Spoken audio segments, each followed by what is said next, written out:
brothers and sisters, welcome to my channel. If you're new, please don't forget to subscribe. This is Uncle Lenny, the only uncle in town. You know, the goal of my channel is to promote every business in our community. But today, I'm so privileged sitting next to the CEO or the founder of the academy, all the way from African continent, Zambia to be specific. Madam Eunice, you are welcome. Please introduce yourself to my viewers. Thank you, Uncle Lenny. My name is Eunice Lungu. I come from Zambia. I'm the founder for Mtilizi Sports Academy. I've also initiated a program through an NGO called Eunice Lungu Foundation. So those two programs are being championed by myself for a noble cause. All right. So, Madam Eunice, I know you have already taken me to a start of an NGO, but first we'll start with football. Yes, please. Let's start with football. What inspired you to start football? In Zambia, looking at football is a male-dominant game. But now I'm sitting next to a woman who has not one, but two football clubs. What inspired you to pick up that challenge? Okay, so remember that the female team, the Zambia national soccer team, qualified for the World Cup. This is for the girls' soccer team. So that really inspired a lot of girls in the community to start working out and trying to see if we could have a platform for them. So this is what really inspired us, because now everyone was talking female soccer. So we thought, okay, we've got abundant talent where we are seated, especially in the rural area. We've got raw talent. So we thought, okay, let us form an academy where then we could accommodate everyone and different sports disciplines. We're not just focusing on soccer, but we're focusing on various talents which are in sports. So eventually we'll be venturing into athletics and also basketball, netball. But currently soccer is well dominated because it's a unifying game, and also it brings people together. So considering that we are in the rural setup where we are not developed, soccer brings everyone together. People focus on farming. If they're not farming, then they're playing soccer. So when Zambia national, the female team for the Zambia national team qualified for the World Cup, everyone was talking about female soccer. So considering that that is my hometown, I thought, okay, let me take the lead. I'm in the corporate world, but I thought, okay, let me be the vehicle and the corporate bridge between the rural and the people in town. So from the time that we formed the academy, we've had an overwhelming response, and I must say that this has also reduced early marriages and also reduced illicit behavior, and I must say that we are actually doing fine.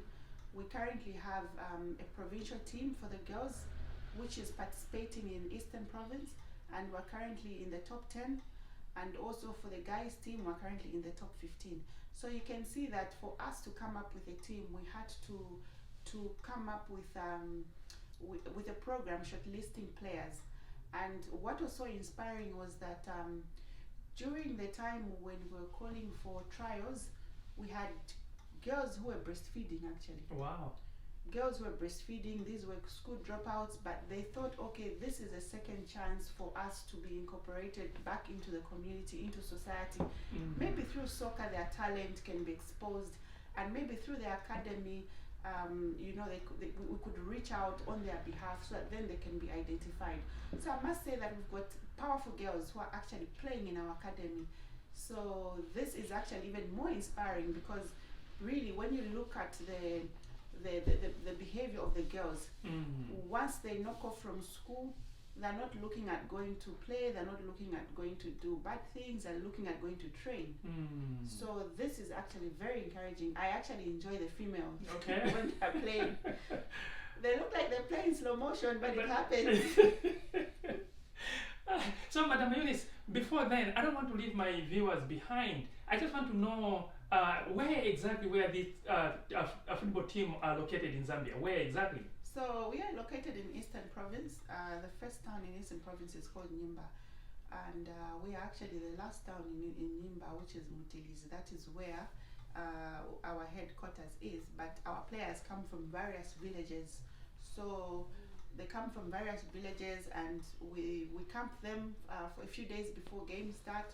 But we ensure that in the locality they're training, And we also ensure that they're performing well in school, because that's also number one for us. But for those who are dropouts, we've tried to help them out, ensuring that they get back to school, considering that now we have free education in Zambia. So that is another opportunity for the girls. Madam Eunice, one thing that have touches me most about your activities is to making sure that your games have literally helped so much in stopping early marriages. I know Zambia is one of the countries where they are having so much challenges where girls or boys, girls normally go into early marriages, but I like the fact that you have kept them occupied with football. I want to tell my viewers more about your clubs. Okay. Yes, I know you said I know you said you have two, but you mentioned that Nyumba United. How is Nyumba United doing on the standard of football in Zambia? Okay, we've been limping as Nyumba United because obviously sponsorship hasn't been easy. The community has really been of great help. So we have been limping, but at least we are not in the relegation stage. We're currently in the top 15 in the provincial league. But I must say that this is a Division 1, but we also have a Division 3 team, which is Mtilizi Sports Academy. And also we are also supporting amateur football. So we are not just sponsoring one team, but we are also supporting other upcoming teams. Okay. Because they create a buffer for us, a reserve for players, feeding into the other teams. So as the other amateur teams are playing, that is where we look out for talent, scouting which players are good, then we promote them into the bigger teams. So in terms of performance, we are currently in the top 15 in the provincial league, that is for the Division 1 team. Wow. But I must be grateful today that the academy, which is playing in Division 3, is actually topping the league. Wow. Yes, as of today, the academy is actually topping the league. Topping the league. So I'm very, very happy because the input is actually showing. You know, we have great people behind this. We have executives for each group, which are mentoring the girls, mentoring the boys, ensuring that everything is on course. We've got coaches. So it's basically the community coming together, and we are now pushing and spearheading, leveraging on the corporate world where we are mainly like maybe connected and so forth. So this has really stimulated a lot of social activities in the rural setup. And I must say that we were also scouted by Soccer Express Brazil, where our female team was also sponsored by the Ministry of Youth and Sport. I must be thankful to the New Dawn government for that. Wow. Our team traveled to Malawi, the girls team, where Soccer Express Brazil was scouting for talent both in Malawi and Zambia. So our academy was nominated to produce the girls team. Wow. And I must say that they did a very commendable job. They played well in Malawi. And yeah, some girls were identified, but there are a lot of costs to it. So that's why we're here. All right. So I'm glad that you talked about the cost.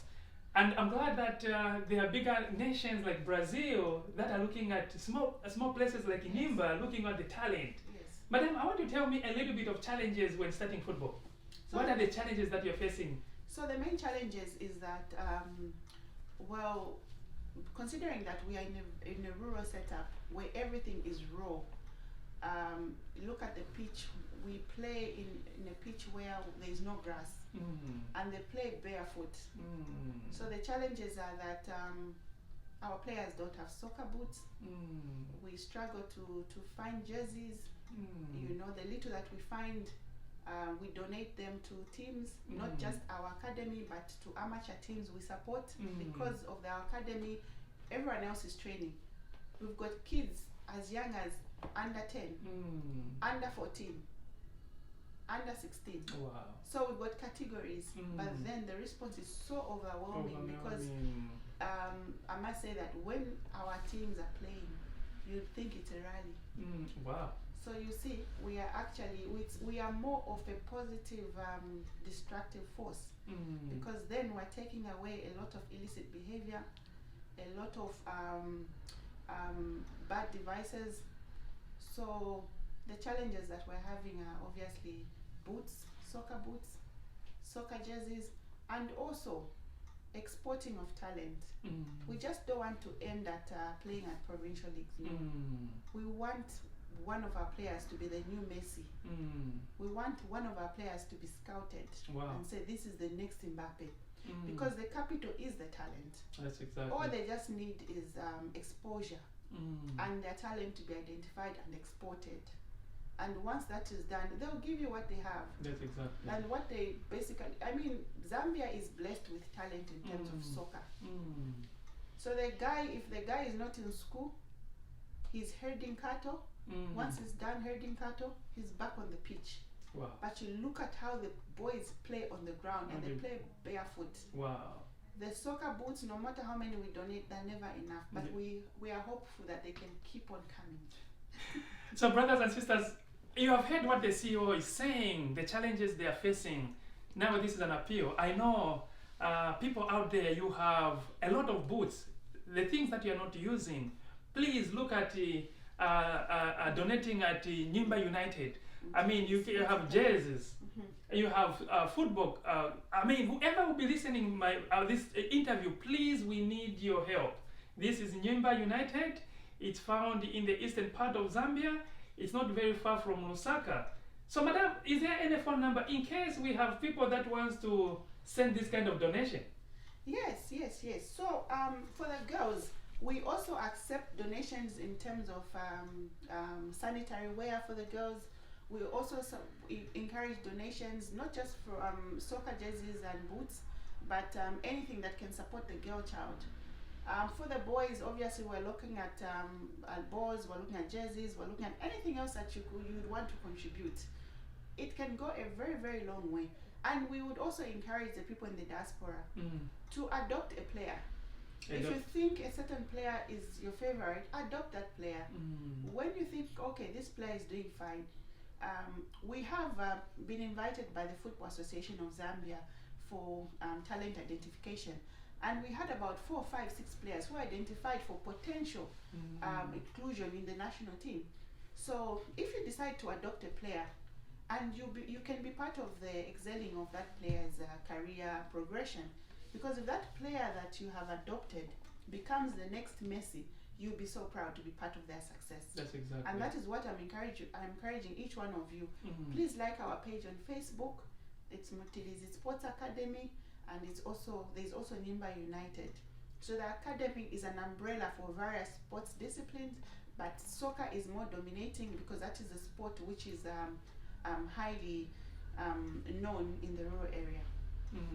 Madam, I want to appreciate what you're doing, because in most cases we sit down and said we are good in pointing out fingers on the government, but individuals like you to step up and says this is the challenge that I'm going to take. I wish we should see so many Eunices out there, not only in the eastern part.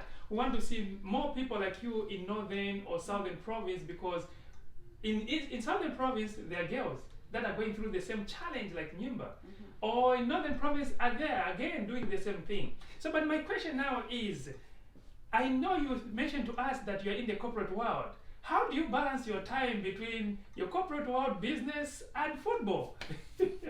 Yeah, so football is all about teamwork. I don't work alone. We've got executives which oversee everything that goes on.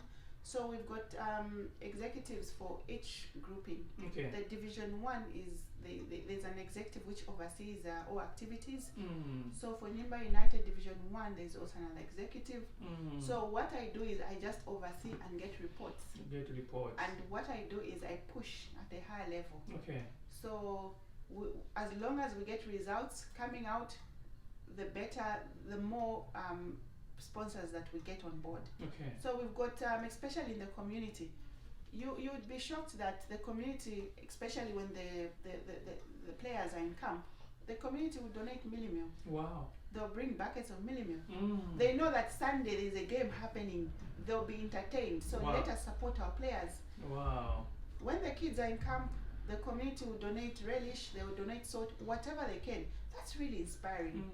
If someone who is underprivileged can donate something, what about us? What about us? What about that shirt in the wardrobe, in the closet you're not using? Bring it on. We'll donate it to our players, to our girls. You know, those clothes you're not using. donate them. Because really the community really pushes so that then we also don't give up. And this is what has also been encouraging. You know, they'll give you the results so that you don't give up, because it's entertainment. It's entertainment. There is no electricity, we don't have power. So when there is a game, there is entertainment. You've sorted them out.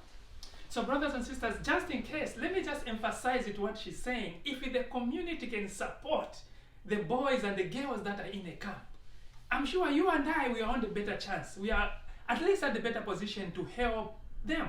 You have seen the zeal, you have seen the commitment which is over there. Please, let's not just overlook. Let's just say, oh well, they're in Africa. Even people that are in diaspora, please, we can play a bigger role. You can adopt one player. You can see what they're doing through her Facebook page. You can follow them up. So today, this is the privilege that we have when the CEO is telling us everything about Nyumba United. Madam, where do you see these games in the next 3 years? Where you see Nyumba United in the next 3 years? So we're really, really pushing, and I must say that Nyumba United is in Division 1. Then we have Mtilizi Sports Academy, which is playing in Division 3. Wow. So now the Division 3 teams are pushing to be elevated to Division 2, Division 1, and then now to the Premier League. So for us, we see ourselves producing the best players. Okay? Because obviously the divisions, they create a platform where then players can be exposed. But we want talent to be exposed from whichever division to say, okay, this child is good enough for Zambia national soccer team. This child is good enough for Chelsea. We are hoping to see this happening. We want to create the future of tomorrow through the academy, because we've got raw talent. Can you imagine Soccer Express from Brazil can come to Africa and identify players from Mtilizi Sports Academy? That's big. You know? That's so big. There's so much potential, there's so much untapped talent. You know, there's so much raw talent, and the talent is the capital. All they want is exposure. And you know, Uncle Lemmy, there was a time when the girls were playing. Yes. We gave them boots. As they were playing in the pitch, the girl removed the boots and said, I'm not comfortable. I'm used to playing barefoot. The girl was given a card. You don't do that in soccer. We are used to playing barefoot. We're used to playing. No, you need to get used. Wear them. You'll be given a card again. That's very encouraging. So, and you see, we've got Barbara Banda playing for the Zambia national soccer team. So everyone is inspired. They want to be like her. So we've got girls who are coming up. When they do a free kick, oh my goodness, it's a score. It's a score. So do you have specific players in your team that you say, this is the next fashion period? Yes. This is the next parts of... Do you have those names? Yes. And can you imagine that we have grade 7s who are playing in our team. We have 14-year-olds who are upcoming strikers, Barbara Bandas. These are strikers who are coming up. So we do have, and they give themselves names: Messi, Mbappe, Ronaldinho. You know, because they know themselves that they are good. They are good. But we lack the exposure. And once if we can export 1 or 2 players, it will give them hope. The hope. Because then we have the 10-year-olds who are now practicing to say, I want to be like these people in the academy. So now it is now the in thing. We have stimulated a lot of social activities because of the academy. But then we lack a lot of training materials, which obviously, if people can come on board to support us, then it can go a long way. You know, this is a noble cause, really. It's not about me and you, Uncle Remy. It's about the future of someone who's got talent which is hidden. They cannot elaborate themselves in English, which is not our mother tongue, but they have the talent. And they have what it takes to be the future Mbappe or Ronaldinho of tomorrow. But all they lack is the platform for their talent to be exposed. That's exactly. You know, one thing I've liked most is that even when you go to Chelsea, you're going to see they have an academy. Some of their players start from exactly where you have started. And that's the reason why this has really touches me most, because they're saying charity begins at home. Correct. What you're doing is a nursery for football. So it's important, brothers and sisters, to support the nursery, because that's where the football is. That's where the talent starts. And nowadays, what really touches me most is that their names like fashion, that has really come out from the East. So this has literally also inspired so many people to step in and take up football in Zambia.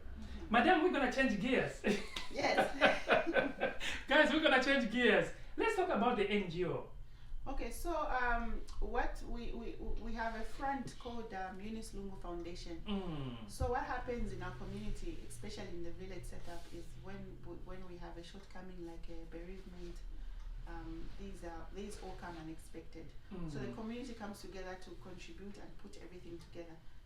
But what we saw is that it's not just funerals. You find that when there are celebrations, when they're celebrating birth of a child, when they're celebrating marriages, communities come together to celebrate. So what we do is we donate whatever we can and be part of the celebration. Okay. So we call upon corporate worlds to contribute whatever they have, and then we contribute.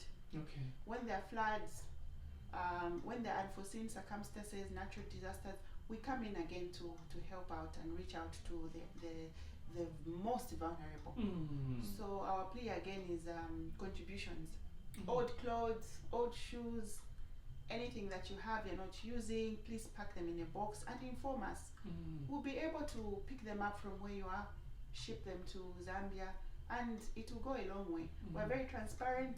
We ensure that whatever we do, we'll capture if they are comfortable doing that, and you see that indeed what you're contributing will go a long way. So brothers and sisters, one thing that is really touching me is to see the heart of the CEO. She's the mother. She's not only looking at the talents, but she's also looking at the people that are very much vulnerable. You know, I've been from that area. I know at times you cannot even afford to find the material where you put on the coffin or other stuff like that. That's the beauty about this NGO, because they are looking at life at large. They are looking at someone else who's really down on the bottom. But please, if you are able to help, please let's come in and join hands with this NGO, because these people, they're touching lives, they're changing lives, they are helping people. Madam, what difficulties are you finding on these NGOs? What are the challenges? Is it the sponsorship? Or is it the funds? So, especially in the rural setup again, because that is where our concentration is, vulnerability is poverty is at the highest level. So it's overwhelming, and you cannot manage to help everyone. That's exactly. So the little we do, the little we manage, we still try to help. It does go a long, long way, but we cannot sustain to help everyone. So that is a challenge. So hoping through this platform we can get more sponsors, more donations, so then we can continue moving. Madam Eunice, thank you so much, because you see most of the NGOs like in Lusaka, they are concentrated much in the city, and just knowing that there's an NGO like you who is literally in the villages, it's a must support thing. So, Madam, what encouragement do you have for someone else who is planning to start an NGO? Because some of them are like, well, I can, what encouragement do you have for such a person who wants to start something like that? I think first it starts with having a heart. You know, you must have something that will drive you to do something, or else you may stop halfway. So you must be driven, you must be motivated, and you must be driven by your self-introspection, and there must be that inner you that must tell you that you must do it, you must give wholeheartedly. So first and foremost, you must be able to love what you do and have passion in it, so that that can continue to drive in you. Those that are interested in partnering with us, please contact us even on our Facebook page, and also we'll leave our number here on this platform. But for those that want to start, starting is not a problem. What is a problem is how are you going to sustain and manage demand? You know, where we come from, there's limited network and connectivity. People don't have phones. People are in the rural setup. Very few come to town, and I must say that even through the academy, we are able to take players to the city. Some would be seeing the city for the first time. For the first time. You know, some would be seeing the city for the first time. So if we can have more partners on board, more sponsors on board, really this is a noble cause. Let us uplift lives, let us promote one another, and let us ensure that we help the less privileged in society. So brothers and sisters, please, you drop us a comment in the comment box. Let us know if you are interested to partner with this NGO. Madam, I want us to give us the last words. What are your last words as we conclude? Do you have any last message to my viewers? Oh yes, the message I have is that please partner with Mtilizi Sports Academy. Please adopt a player. You never know how far this player will go. Please support our Ubuntu, supporting our community. Whatever little that you have can go a very long way. Thank you so much. I want you to leave a phone number to my viewers. I want you to leave a phone number for my viewers for contact purposes. Okay, so you can reach us on WhatsApp, +260 979 425420. That is our WhatsApp number, which you can reach us on. You can even call us, or you can give us a comment in our inbox at Mtilizi Sports Academy on Facebook, and also Eunice Lungu Foundation on Facebook. Madam Eunice, thank you so much. And thank you so much, brothers and sisters. Please let us know where you'll be watching this video from. Make sure you share it with your friend who will be interested to know where you're going to be watching this video from. It was my pleasure having you. And thank you so much. Thank you. And we hope to have a Madala soccer as well. We have to have Madala. Thank you.